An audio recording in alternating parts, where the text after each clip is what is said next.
بعدين لو انفلجت توديني المستشفى؟ اذا فاضي وديتك. قدام انت فاضي. خذ لك تاكسي. امحق صداقه.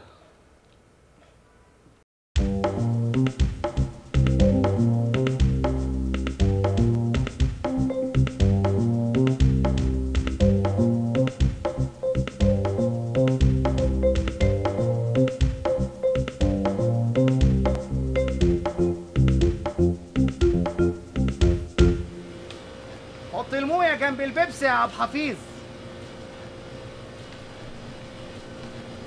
بقول لك السنيكرز ابعدوا شويه عن المارس مش جايب همه. ها عندك ثلج يا الحبيب؟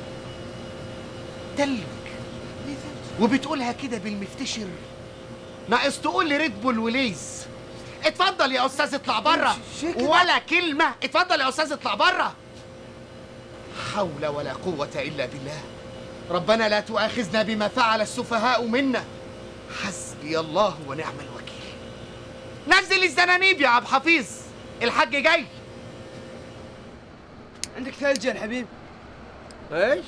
ثلج. تبغى ثلج؟ ها ما تحس انه بدري شويه يا ابوي؟ لسه ما أذن العشاء. ايش؟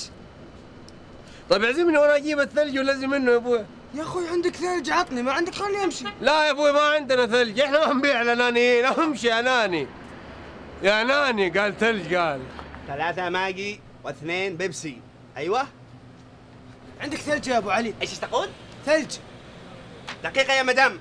اسمع يا ابني، احنا في هذا البقالة ما نبيع حاجتين، الثلج والدخان، تفهم انت؟ توكل على الله.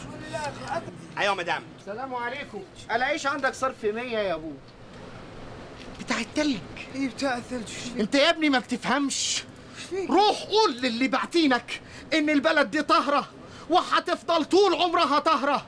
ولو عاوز تلج يبقى تلج في بيتكم. ثلج يا اخوي. العصاية يا ابو يحيى. ايوه يا مدام.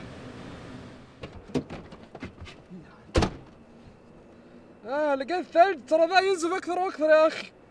يا اخي ما لقيت ولا بقالة تبيع ثلج، ما ادري ايش فيهم انا. طيب والحل؟ ايش دراني ايش الحل؟ طيب يا اخي روح جيب ورق. ورق ايش؟ يا اخي ورق نشاف، خلص الورق اللي هنا. مش كفايه خدلك كمان عاوزين ورق؟ يخرب بيوتكم ماليتوا البلد. انتوا مش شايفين التسونامي حصل فيها ايه؟ اليابان اتدمرت بالحاجات زي كده. يا حوش يا المامه يا بتوع ال3 ورقات يا جزم الزرانيب يا عبد الحفيظ.